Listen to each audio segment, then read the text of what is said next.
తాకట్లో ఉన్న మీ బంగారాన్ని విడిపించి ఆ రోజు ఆన్లైన్ రేటుకి కొంటాం. Sharma gold company.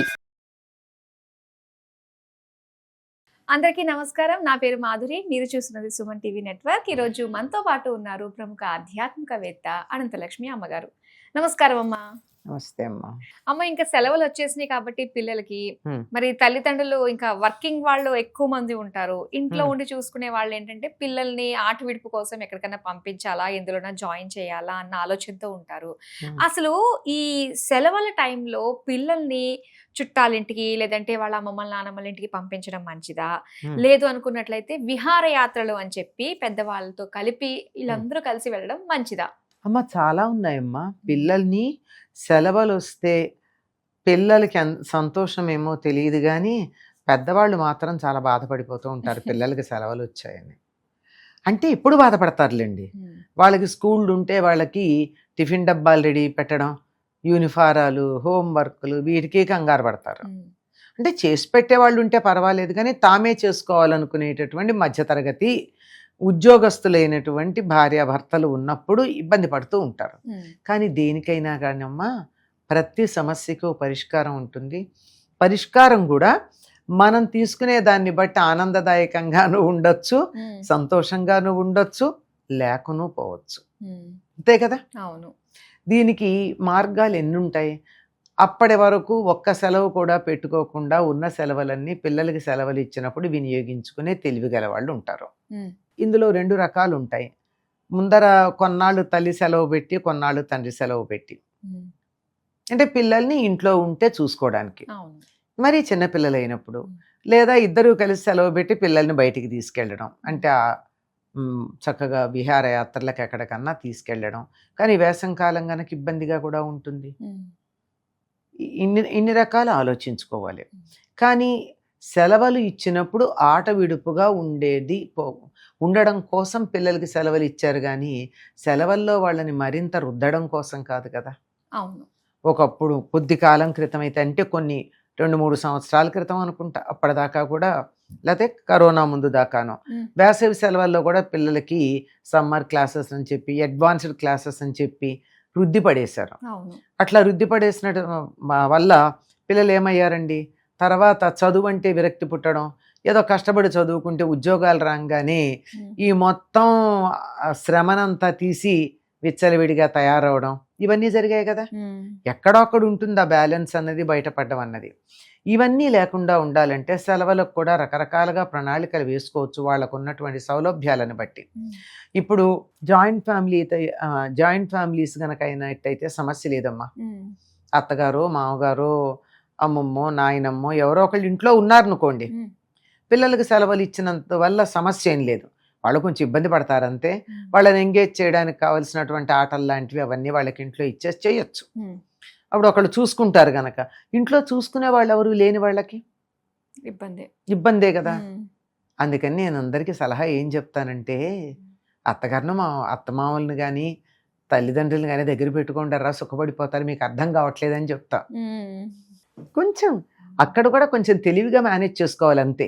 సరే, అవకాశం లేదు, వాళ్ళు రామంటారు, అది కూడా ఉందిగా. మేము రమ్మని పిలిచినా వాళ్ళు రావద్దు, మా పల్లెటూరు, మేము రాము, మా స్వేచ్ఛ, ఇబ్బంది. అట్లా అయితే వాళ్ళకు కూడా బాగానే ఉంటుంది. పిల్లల్ని వాళ్ళ దగ్గరికి పంపించవచ్చు. వాళ్ళ దగ్గరికి పంపిస్తే మనం వదిలించుకున్నట్టుగా కాక వాళ్ళకు ఆనందం కలిగించడానికి పంపించినట్టుగా పంపించాలమ్మా. అది తేడా ఉంది. నాకు దూరం అయిపోయారు బాబోయ్ పిల్లలు, వెళ్ళిపోయారు, నేను సుఖపడతాను అన్నట్టు ఉండకూడదు. నా పిల్లలు నాకు దూరం అయ్యారని నేను కొద్దిగా బాధపడుతూ కూడా ఉండాలి. నిజానికి నట్టు కాదు, నిజంగా బాధపడుతూ ఉండాలి. అదే మీరెప్పుడు అడుగుతారు గనక మీ సంతోషం కోసం పిల్లల్ని మీ దగ్గరికి పంపిస్తున్నామని చెప్పి పంపించవచ్చు. వాళ్ళ దగ్గరికి వెడితే వాళ్ళు బాగానే ఎంగేజ్ చేస్తారు. పెద్దవాళ్ళు ఎప్పుడూ కూడా పిల్లలతో చాలా బాగా కలిసిపోయాడు, వాళ్ళిద్దరికీ మంచి ఎక్కువ ఉంటుంది, ఆ టచ్ ఎక్కువ ఉంటుంది.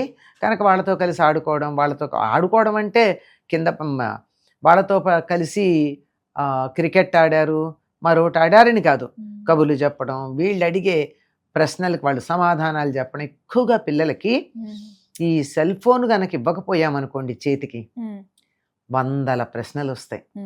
ఆరోగ్యకరమైనటువంటి మనసుకు సంకేతం ఏమిటంటే ఆలోచన, ఆలోచిస్తున్నారు అనడానికి సూచన ఏమిటంటే ప్రశ్నలు అడగడం. ఎవరైనా ప్రశ్నలు అడగట్లేదు పిల్లలంటే వాళ్ళు చాలా డల్అవుట్స్ అయి ఉండాలి, అంతే. ఆలోచించడం చేతకాని వాళ్ళు. వాళ్ళు అడిగినటువంటి దానికి తోచిన సమాధానం పర్ఫెక్ట్గా చెప్పగలుగుతారని ఏం లేదు, ఏదో ఒకటి వాళ్ళతో కలిసి వాగుతూ ఉంటే, మాట్లాడడం అంటలేదు నేను, వాగడం అంటున్నా, అలా వాగుతూ గనక ఉన్నట్టయితే వాళ్ళకి బాగుంటుంది. ఏమిటంటే మాట కాదమ్మా అక్కడ ప్రధానం. మాట్లాడుతున్నప్పుడు ఒకళ్ళ పట్ల ఒకడికి చూపించుకునే అభిమానాలు ఉన్నాయే, అవి గుర్తుంటాయి తప్ప ఏం మాట్లాడుకున్నావంటే గుర్తుండదు. మనం 1 గంట మాట్లాడతాం స్నేహితులతో, ఈ గంట నువ్వేం మాట్లాడావంటే ఏం చెప్తామండి, ఏముండదు. వాళ్ళతో గడిపిన ఆ క్షణాల్ని మనం ఆస్వాదిస్తూ ఏదో అవసరం ఉన్నా లేకపోయినా ఏవో మాట్లాడతాం. దాంట్లో ఏది కూడా ప్రయోజనకరమైంది కానీ మనం గుర్తుపెట్టుకోదగిందే కానీ ఇది వినడం వల్ల అనడం వల్ల మాకు ఉపయోగపడింది అన్నది కానీ ఉండదు. ఒక్క మనసులో ఉన్నటువంటి ప్రేమని అభిమానాన్ని వ్యక్తపరచుకోవడం మాత్రమే ఉంటుంది. ఆ విధంగా వాళ్ళతో ఎంగేజ్ అయి మాట్లాడుతూ ఉంటే వాళ్ళకు కూడా ఉంటుంది, మమ్మల్ని దూరంగా పెట్టలేదు, మాతో సమానంగా మాట్లాడుతున్నారని. అప్పుడు అడగను కూడా అడగరండి సెల్ ఫోన్. వాడికి ఏం తోచక సెల్ ఫోన్ తీసుకుని ఆడతాడు కానీ పిల్లాడు, వాడితో మాట్లాడే వాళ్ళు ఉంటే తక్కువ. చదువుకోమంటే ఇబ్బంది, అవునా కాదా? ఇంట్లో పెద్దవాళ్ళు ఉంటే కథలు కూడా చెప్తారు, ఆ కథలు చెప్తే కూడా వాళ్ళకి చాలా బాగుంటుంది. ఇలా కొంతకాలాన్ని గడుపుకోవడం అనేది వాళ్ళకి చాలా బాగుంటుంది. అంచేత అలా పంపించవచ్చు. అలాగే అది కూడా ఎట్లాంటి చోట్లకు పంపిస్తే మంచిదంటే కాస్త గాలి వెలుతురు చెట్లు చేమలు ఉన్న చోటకి అట్లా పంపిస్తే బాగుంటుంది. కనీసం లేకపోతే వీళ్ళకి వీకెండ్స్ ఉంటాయి కదా, మిగిలినప్పుడు ఏదో రకంగా ఎంగేజ్ చేయడానికి రకరకాల మార్గాలు ఉన్నాయి. ఎవరో సమ్మర్ స్కూల్ పెట్టారు, అక్కడికి తీసుకెళ్లారు, అక్కడ ఏదో నేర్పిస్తున్నారు, ఇక్కడ ఏదో నేర్పిస్తున్నారు, ఇవన్నీ అలా పెట్టినా శని ఆదివారాల్లో వీళ్ళకి సెలవు ఉన్నప్పుడన్నా తీసుకెళ్ళి ప్రకృతితో పరిచయం చేయాలి. నేను బాగా చదువుకున్న విదేశాలకు కూడా వెళ్ళినటువంటి లక్షలు ఆర్జిస్తున్నటువంటి ఒక వ్యక్తి మాట్లాడిన మాట విని నేను అసలు ఇలా పడిపోయాను. ఇవన్నీ మాగాణాలు వరి చేయులు అంటే బియ్యం చెట్లు ఇవేనా అని అడిగారు.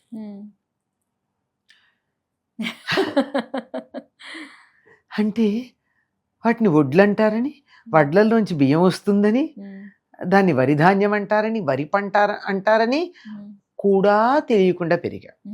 లక్షలు సంపాదిస్తున్నారు, బ్రహ్మాండమైన తెలివితేటలు. తెలియకపోవడానికి తెలివి తక్కువతనం కాదు, చెప్పకపోవడం వల్ల వచ్చింది. ఇట్లాంటివి లేకుండా ఉండడానికి దేని నుంచి కనీసం మనకి ప్రకృతితో అతి ప్రాథమికమైనటువంటి అంశాలు తెలియజెప్పడానికి భాగ్యనగరమే ఉందనుకోండి, ఒకసారి జూ పార్క్కి తీసుకెళ్ళండి. ఎక్కడో అక్కడ గార్డెన్స్ ఉన్నాయి, ఇప్పుడు ఏదో ఐసీ వరల్డ్ ఏదో అట్లాంటివి, వాటర్ ఏవో సంథింగ్ అట్లాంటివి కాకుండా అక్కడేముంది, సహజత్వం ఏం లేదు. అట్లాంటివి కాకుండా అక్కడ చెట్లు, కొమ్మలు, లతలు, పక్షులు, పువ్వులు ఇలాంటివన్నీ కాస్త చూపించి వాళ్ళకి ప్రకృతి అంటే ఏమిటో తెలియజెప్పడం. పిల్లలకి ఎంత ఉత్సాహంగా ఉంటుందో తెలుసా. మనకి ఈ వయసులో పెద్ద ఉండకపోవచ్చు, ఈ చెట్టుకు చూసావా ఎర్ర పూలు ఉన్నాయి, ఈ చెట్టుకు చూసావా పచ్చ పూలు ఉన్నాయి, ఆకులు మాత్రం గ్రీన్గా ఉన్నాయిరా, ఎట్లా జరిగింది అని అడగండి వాళ్ళని. వాడు ఆగిపోయి ఆలోచిస్తాడు. అన్ని చెట్ల ఆకులు గ్రీన్గానే ఉంటే పూలు కలర్స్లో ఎందుకున్నాయి అడగండి వాడిని. వాడు ఆలోచించకపోతే అప్పుడు అడగండి నన్ను కదా. ఇలా పిల్లల్ని ఎంగేజ్ చేయడం అన్నది తెలుసుకోవాలి. వాళ్ళకి ఇంక్విజిటివ్నెస్ అంటారంటే తెలుసుకోవాలన్నటువంటి కుతూహలం ఉంటుంది.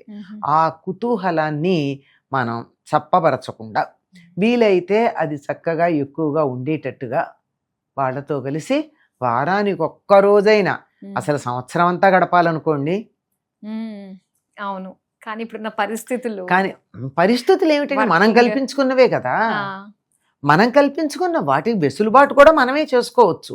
చేసుకునే ఉద్దేశాలు లేవు, పరిస్థితుల మీద నెట్టి పడేస్తాం అంతే. ఏమీ నేను శనాద్వారాలు పనిచేయను అని గట్టిగా అనకూడదా? వాళ్ళు ఇచ్చే ఎక్స్ట్రా ఇవ్వరు అంతే కదా. పని చేయకండి, ఎంతకాలం అంతవరకే చెయ్యండి. ఇద్దరు అలా చెయ్యక్కర్లేదు కదా, ఒకళ్ళు చెయ్యండి. ఎవరో ఒకళ్ళు మాత్రం పిల్లల్ని కనిపెట్టుకుంటూ ఉండాల్సిందే తప్పనిసరిగా. లేకపోతేనే వస్తున్నాయి ప్రాబ్లమ్స్ అన్నీ. మ్మ్. ఇప్పుడు పిల్లల్లో ఉండే రకరకాలైనటువంటి వికారపు చేష్టలకి వీటన్నిటికీ కూడా ఇద్దరు అందుబాటులో లేకపోవడమే కారణం. ఇది ఎప్పుడూ ఉండాల్సిందే అయినా సెలవులు వచ్చినప్పుడు మాత్రం వాళ్ళకి నువ్వు నీ టెక్స్ట్ చదువుకో, నెక్స్ట్ ఇయర్ చదువుకో అని చెప్పకుండా మ్మ్. వాళ్ళకి చదువుకోవడానికి మంచి పుస్తకాలు ఇవ్వండి. వాళ్ళ ఏజ్ని బట్టి మ్మ్. అమరకథా చిత్రం లాంటివి, కార్టూన్స్ అట్లాంటివి ఇవ్వండి. మ్మ్. వాళ్ళకే కుతూహలం కలిగి చదువుతూ ఉంటారు. అనుమానాలు వస్తే చెప్పడానికి సిద్ధంగా ఉండండి. అది పెద్ద సమస్య ఏమిటంటే వీళ్ళకే తెలియదు కనుక వీళ్ళు సమాధానాలు చెప్పలేక పిల్లలు ఎక్కడ ప్రశ్నలు అడుగుతారో అని కంగారు పడిపోతూ ఉంటారు. మ్మ్. లేదా వాళ్ళకి ఇష్టం ఏది ఉంటే దాన్ని ఇంప్రూవ్ చేసుకునే అవకాశం ఇవ్వండి. మ్మ్. సంగీతం మీద ఇష్టం ఉందంటే ఇన్నాళ్ళు కుదరలేదు, ఏం పర్వాలేదు, మ్మ్. ఇప్పుడు కొంత సమయాన్ని ధనాన్ని వెచ్చించి వాళ్ళకి సంగీతం నేర్పించి ఏర్పాటు చేయండి. వాళ్ళకి ఏది కుతూహలం ఉంటే అది. మ్మ్. మనం ఇవి 2 చేతులు కాకుండా 4 చేతులతో సంపాదిస్తున్నారు, డబ్బుకేమీ వెనకాట్టలేదు కదా. మ్మ్. బొమ్మలు వేసుకుంటానంటే కావలసిన కాగితాలు కొని ఇచ్చి మ్మ్. రంగులు ఇవ్వండి. వాడి ఇష్టం, పాడు చేశాడు అనుకోకండి. గోడలు పాడు చేస్తే ఏం పర్వాలే, తర్వాత ఒకసారి రంగు వేసుకోండి. వాళ్ళని ఏముంది ఫ్రీగా వదిలేయాలి, స్వేచ్ఛ. ఏం లేదమ్మా, హాయిగా గోడకి ఒక పేపర్ అతికించేసండి. వాల్ పేపర్ ఉంది కదా, మ్మ్. ప్లెయిన్ పేపర్ అతికించి వాళ్ళు ఇష్టం వచ్చినట్టు రాసుకోమనండి, మ్మ్. తర్వాత తీసి పారేస్తాం.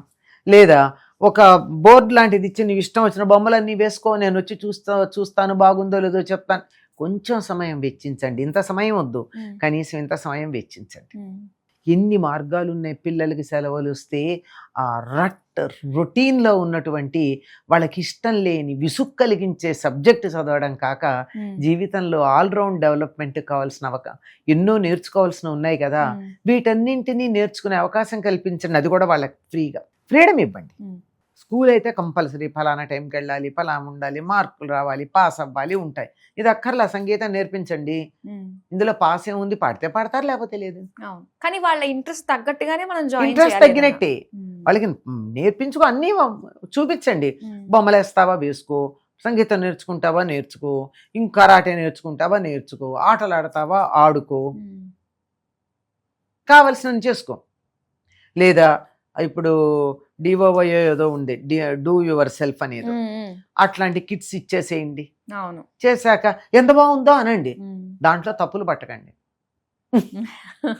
వాళ్ళు ఇష్టం వచ్చినట్టు చేయనియాలి. మ్మ్. వాళ్ళకు ఫ్రీడమ్ ఇచ్చేసేయాలి. ఒక రూమో, ఒక ప్లేసో, ఒక వరండానో, ఒక బాల్కనీనో వాళ్ళకి ఫ్రీ, మీ ఇష్టం వచ్చినట్టు చేసుకోండి అని వదిలేయండి. మ్మ్. అక్కడ కూడా డ్రాయింగ్ రూమ్లో సోఫా సెట్ లాగా నీట్గా ఉండాలంటే ఎట్లా కుదురుతుందండి? ఆ. మనం చిన్నప్పుడు ఉన్నామా? ఒకసారి గుర్తు చేసుకోండి. లేం కదా. అవును. ఈ సంగతి నాయనమ్మ దగ్గరికి వెడితే చెప్తుంది. అందుకని నాయనమ్మ దగ్గరికి, అమ్మమ్మ దగ్గరికి పంపరు. మీ అమ్మ కూడా ఇంతే, మీ నాన్న కూడా ఇంతే అని ఎక్కడంటారో అని భయం. అది అనాలి కూడా, తెలుసా? అట్లా అంటే మ్మ్. పిల్లలకి వాళ్ళ ఆ రిజిడ్నెస్ పోతుంది. మ్మ్. కనుక Correct. సెలవులు వస్తే పిల్లలకి ఆట విడుపుగా ఉంచండి తప్ప పిల్లలకి సెలవులు ఎందుకు ఇచ్చారా అని ఏడి చెట్టు చేయకండి. మ్మ్. చాలా బాగా చెప్పారమ్మా. సో ఇది ప్రతి ఒక్కరికి కూడా, పిల్లలకు కూడా కాస్త ఆట విడుపు, ఆ చదువులు, ఆ టెన్షన్స్, ఆ ప్రెషర్స్ నుంచి వాళ్ళకి నచ్చినట్టుగా వాళ్ళు స్వేచ్ఛగా ఉండాల్సిన సమయం వాళ్ళకంటూ సమయం చాలా కేటాయించాలి. స్వేచ్ఛగా ఉండాలి, వదిలేయాలి. వాళ్ళు మొక్కలు పెట్టుకుంటానంటే పెట్టుకోనండి, బురదలో ఆడుకుంటానంటే ఇంత మట్టి బురద తెచ్చి అక్కడ పోయండి, కుండీల్లో మొక్కలు పెడతారా, కడుక్కుంటాం, ఏమైంది? వాళ్ళ ఇంపార్టెన్స్ ఖచ్చితంగా ఉంటుంది. మ్మ్. చాలా చక్కగా తెలియజేసినందుకు ధన్యవాదాలమ్మా. వస్తే అమ్మ.